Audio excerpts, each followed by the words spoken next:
बहुत सारा धन चुराए करके लौट के आयो। तो वेश्याओं ने सोचा कि एक दिन इसके चक्कर में हम भी पकड़े जाएंगे, ऐसा करो इसको मार दो और सारा धन लेकर के यहाँ से भाग चलते हैं। ऐसा ही किया, चारपाई से बांध दिया, डंडे से मारने लगी। जब नहीं मरा तो पास में ही चूल्हे में अग्नि जल रही थी, वो अग्नि ला करके उसके मुंह में भर दी और धुंधकारी का प्राणांत हो गया। उसी स्थान पे गड्ढा खोदा और गाड़ दिया।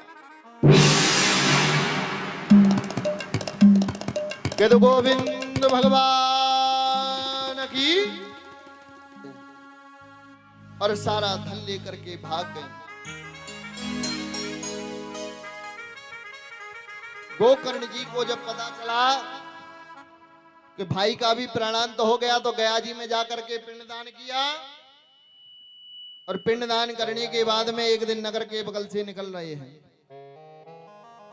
रात्रि हो गई तो मन में विचार आया कि चलो अपने गांव में जाकर के रुकेंगे, अपने घर पे बहुत दिन हो गए घर नहीं गए हैं, सफाई हो जाएगी और रुक भी लेंगे। फिर आगे की यात्रा कल से प्रारंभ करेंगे। घर पहुंच करके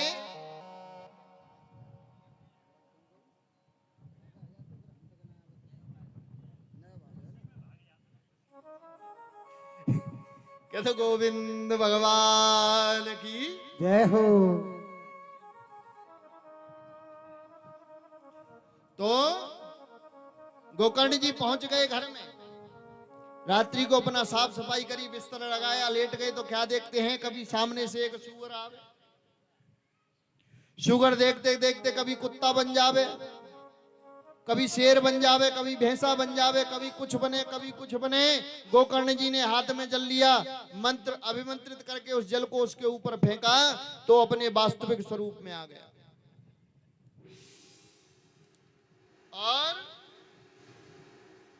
जब वास्तविक स्वरूप में आ गया तो पूछने लगे गोकर्ण जी महाराज के भैया तुम कौन हो? तो वह सामने खड़ा हुआ पुरुष बतलाता है, बोले अहम भ्राता त्वदीयोस्मि धुंधकारीति नामता स्वकीये नैव दोषेण ब्रह्मत्वं नासितं मया। बोले अहम भ्राता त्वदीयोस्मि, मैं आपका भाई हूं। कौन? बोले धुंधकारीति नामता, मेरा धुंधकारी नाम है, मैं तुम्हारा भाई हूं, मैं प्रेत योनि को पाप गया हूं, मुझे बड़ा कष्ट हो रहा है, इस प्रेत योनि में मेरा उद्धार करो। गोकर्ण जी महाराज कहने लगे भैया हमने तो तेरा पिंडदान गया जी में किया है, फिर भी तू अधोगति में पड़ा हुआ है, क्यों? बोले स्वकीये नैव दोषेण ब्रह्मत्वं नासितं मया।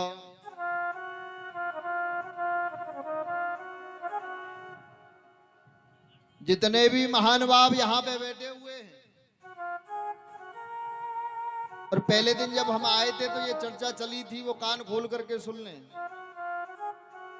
कह रहे थे महाराज, अब कौन से भैया है जो तो हमें पता नहीं है, महाराज इन पौआ वार इनको कछु इंतजाम करके जाइयो। तो कोई बात नहीं। अतुल भैया तो यहाँ एक महान भाव है, कौन से वो हमें याद ना है, बोले महाराज इन पौआ वार इनको कछु इंतजाम करके जाइए। तो जो ब्राह्मण कुल में पैदा हुए हैं, और ब्राह्मण से ही मतलब नहीं है, अन्य किसी भी वर्ण में जो हैं वे सावधानी पूर्वक सुन लें। यहां पर धुंधकारी क्या कह रहा है? बोले अहम भ्राता त्वदीयोस्मि धुंधकारीति नामता स्वकीये नैव दोषेण ब्रह्मत्वं नासितं मया। जो ब्राह्मण कुल में जन्म लिया है, ब्राह्मण परिवार में जन्म लिया है, यदि वे मांस मदिरा का भक्षण करते हैं,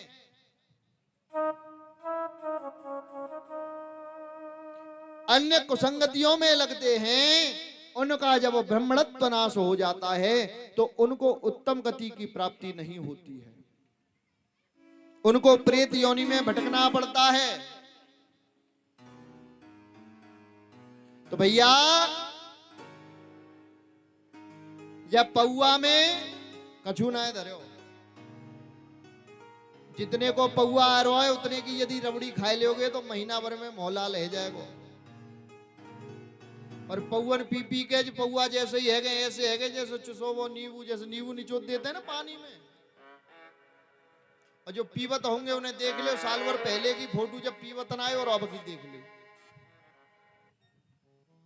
जैसे नींबू निचोड़ देता है ना पानी में, तो कारे जाते हो छिलका रह जाता। अब 5 साल पहले जो लोग हमने देखे तो उनमें हमें भी कुछ अंतर नजर आ रहा है। ठाकुर जी से प्रार्थना करेंगे कि न पीवत हो, और पीवत हो तो भैया सुधर जाओ। ब्राह्मण कुल में यदि तुमने जन्म लिया है तो उसका लाभ उठाओ। ब्राह्मणोस्य मुख मासीत, भगवान ने स्वयं कहा है ब्राह्मण मेरा मुख है। यदि ब्राह्मण को आप खिलाओगे तो वो साक्षात मेरे मुंह में जा रहा है। और महाराज कहां तुम रबड़ी मालपुआ जलेबी खीर खाइबे की जगह में। और महाराज गुरोसो मोहर बना बताए जाने कैसे पी लेता है, और स्वाद तो ही नहीं पता हो।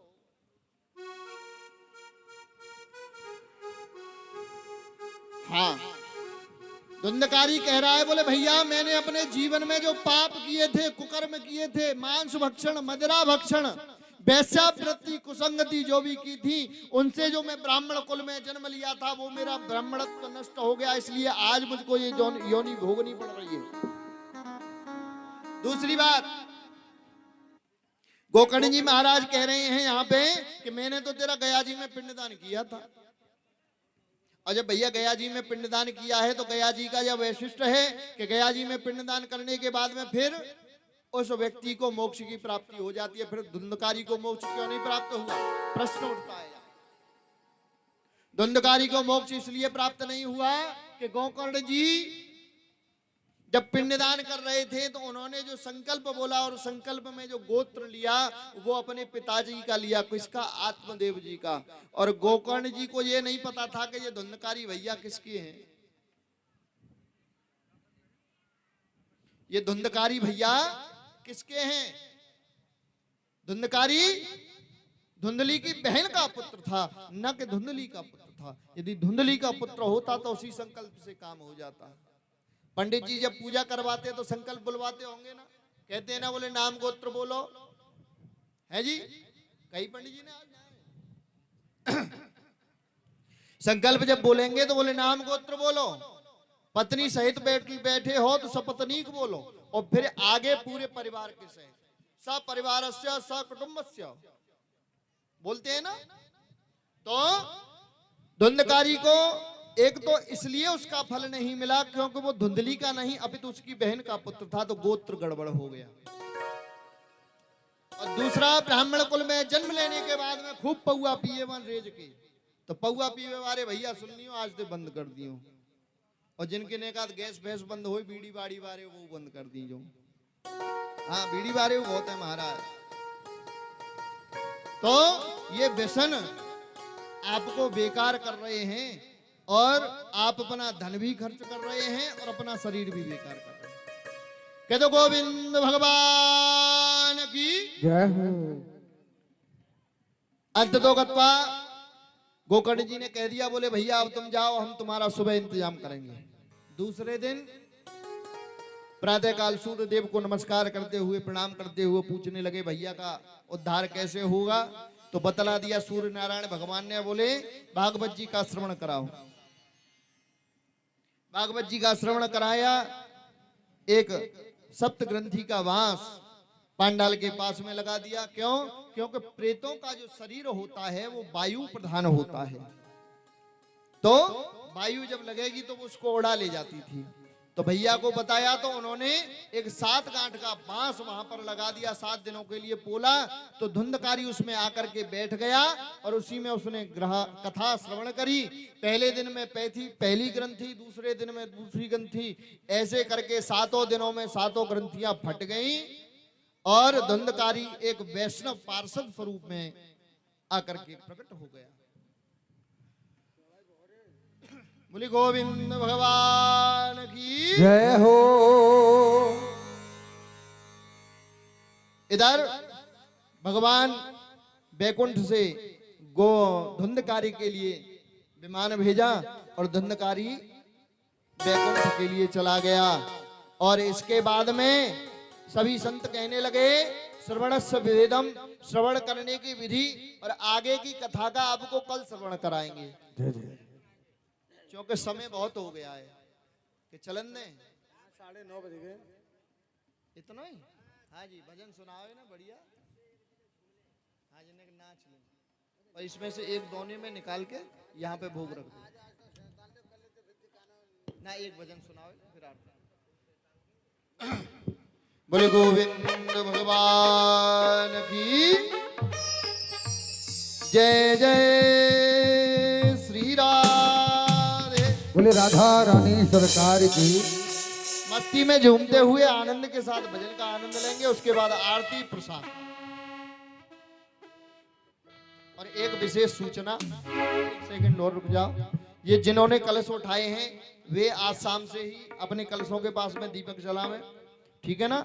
और थोड़ा थोड़ा जल था इनमें, तो अभी तो कोई बात नहीं, सुबह जब आवे परिक्रमा लगाने के लिए तो जल साथ लेकर के आवे, तो इनको भर के जावे, ठीक है। और जिस चीज से भी आपकी परिक्रमा लगाने की इच्छा हो उससे लगावें। पहले दिन अन्न से लगाते हैं तो जौ के दाने ले आना, गेहूं के दाने ले आना, चना के दाने ले आना। सप्त धान्य में ये सारी चीजें आती हैं, चाहे दाल हो तुम्हारे यहाँ हरी, पीली, लाल, कारी, अन्न, सप्त धान्य में इनकी गिनती आती है। तो जरूरी नहीं है कि जौ ही हो। अब पता चली कि एक के यहाँ होंगे जो बाकी आधी टंकी तो ही खाली कर दोगे।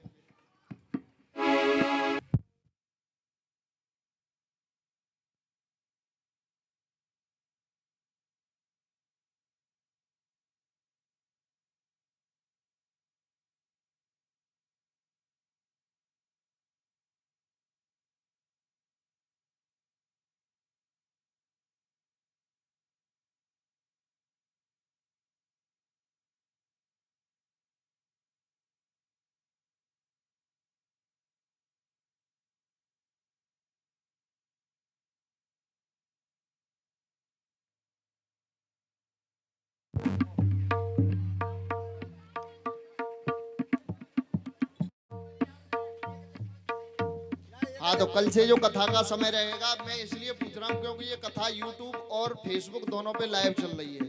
तो यहाँ पे जितने भी हमारे भैया बैठे हैं वो आचार्य प्रभाकर उपाध्याय जी के नाम से हमारा चैनल है, उसको सब्सक्राइब कर लें तो नेक हमारे फॉलोअर बढ़ जाएंगे। और कथा का जहाँ पे भी कथा होगी, इसके बाद में मथुरा में कथा है, 25 को यहाँ समापन है और 27 तारीख से मथुरा में कथा है। हाँ जी, न्यू आरटीओ के सामने टाउनशिप मथुरा में, पंचवटी कॉलोनी, ठीक है ना।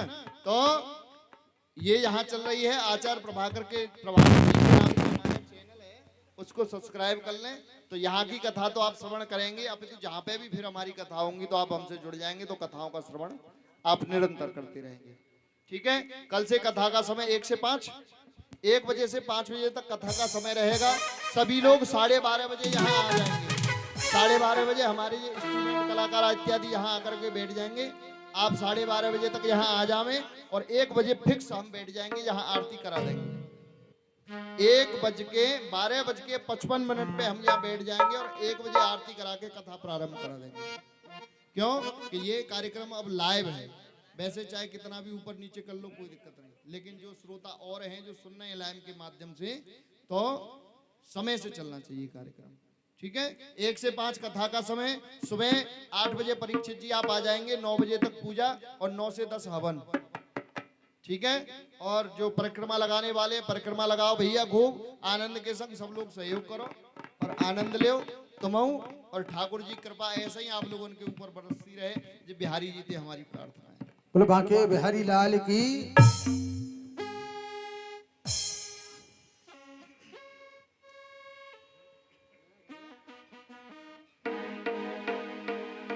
हो जहां विराज राधा रानी, जहां विराज राधा रानी, अरे अलबेली सरकार संवरिया संवरिया संवरिया ले चल परली पार, संवरिया ले चल परली पार। ओ जहां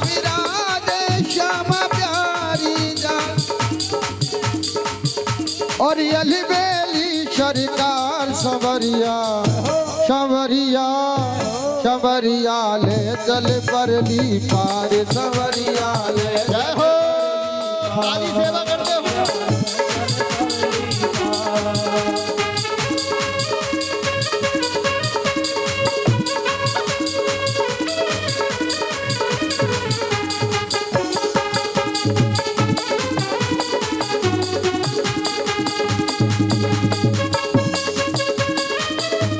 ताली सेवा करते हुए आनंद में झूमते हुए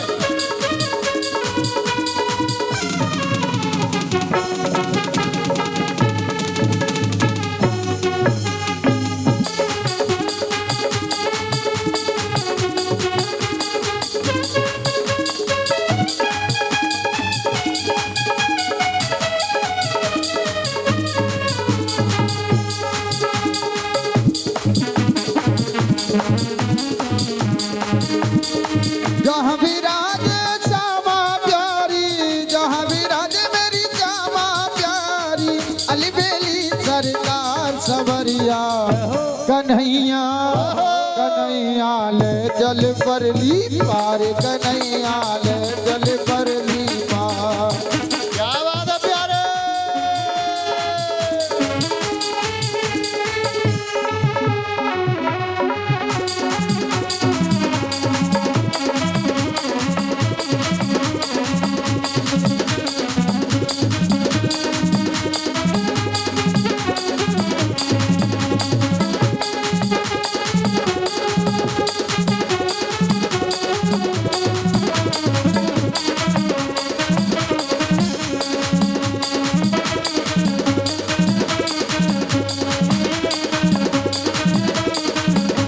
ओ गुण गुण सब तेरे अर्पण गुण सब तेरे अर्पण पाप पुण्य सब तेरे अर्पण सब पुण्य सब तेरे अर्पण ओ पाप पुण्य सब तेरे अर्पण सब पुण्य सब तेरे अर्पण ओ मैं तेरे चरणों की दासी मैं तेरे चरणों की दासी और मेरे प्राण आधार संवरिया संवरिया संवरिया ले जल बदली पार संवरिया ले जल बदली पार संवरिया ले जल बदली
और कहने लगी राधा रानी तुमसे आस लगा बैठी हूँ तुमसे आस लगा बैठी हूँ ओ तुमसे आस लगा बैठी हूँ तुमसे आस लगा बैठी हूँ, और अपना आप लुटा बैठी हूँ आप लगा बैठी हूँ। मेरे प्रीतम मेरे प्यारे मेरे प्रीतम मेरे प्यारे मेरे प्राण आधार संवरिया कन्हैया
राधा ले गई रे, हमारा मन राधा ले गई रे। जय हो, ताली सेवा करते हुए।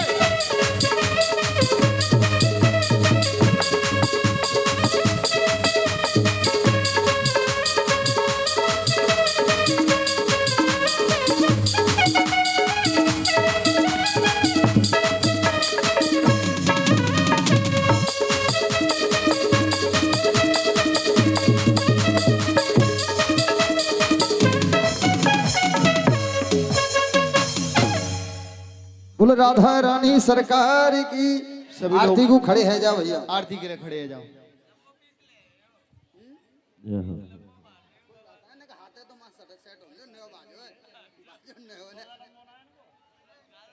आ जाओ, आ गया तो।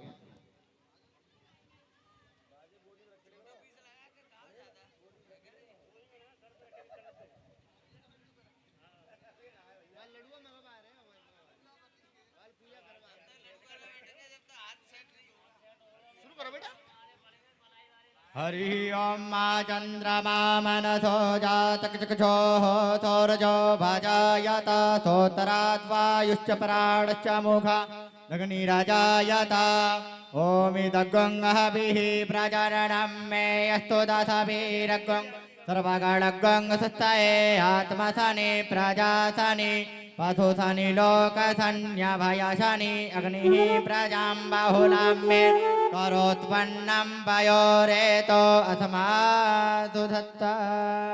श्री भागवत भगवान की है आरती, पापियों को पाप से है तारती। ओ श्री भागवत भगवान की है आरती, पापियों को पाप से है तारती। भागवत भगवान की है आरती, पापियों को पाप से है तारती। पापियों को पाप से है तारती, पापियों को पाप से है तारती, पापियों को पाप से है तारती, पापियों को पाप से है तारती। हो श्री भागवत भगवान की है आरती, पापियों को पाप से है तारती। ये अमर ग्रंथ, ये मोक्ति पंथ, ये पंचम वेद निराला, प्रभ ज्योत जगाने वाला। ये अमर ग्रंथ, ये मोक्ति पंथ, ये पंचम वेद निराला, नव ज्योति जगाने हो। ये अमर ग्रंथ, ये मोक्ति पंथ, ये पंचम वेद निराला, नव ज्योत जगाने वाला। हरि नाम यही, हरि धाम यही, ओ हरि नाम यही, हरि धाम यही, हरि नाम यही, हरि धाम यही। ओ हरि नाम यही, हरि धाम यही। जग के मंगल की आरती, पापियों को पाप से है तारती। श्री भागवत भगवान की है आरती, पापियों को पाप से है तारती। ये शांति गीत पावन पुनीत, पापों को मिटाने वाला, हरि दर्श कराने वाला। ये शांति गीत पावन पुनीत, पापों को मिटाने वाला, हरि दर्श कराने वाला। ओ ये शांति गीत पावन पुनीत, पापों को मिटाने वाला, हरि दर्श कराने वाला। ओ ये सुख करनी है दुख हरणी, ये सुख करनी है दुख हरणी। श्री मधुसूदन की आरती, पापियों को पाप से है तारती। श्री भागवत भगवान की है आरती, पापियों को पाप से है तारती। ये मधुर बोल मृदबंद खोल, बिगड़ी को बनाने वाला, शन मार्ग दिखाने वाला। ये मधुर बोल जगबंद खोल, शन मार्ग दिखाने वाला, बिगड़ी को बनाने वाला। ओ श्री राम यही घनश्याम यही, श्री राम यही घनश्याम यही, ओ श्री राम यही घनश्याम यही, श्री राम यही घनश्याम यही। ओ प्रभु की महिमा की आरती, पापियों को पाप से है तारती। श्री भागवत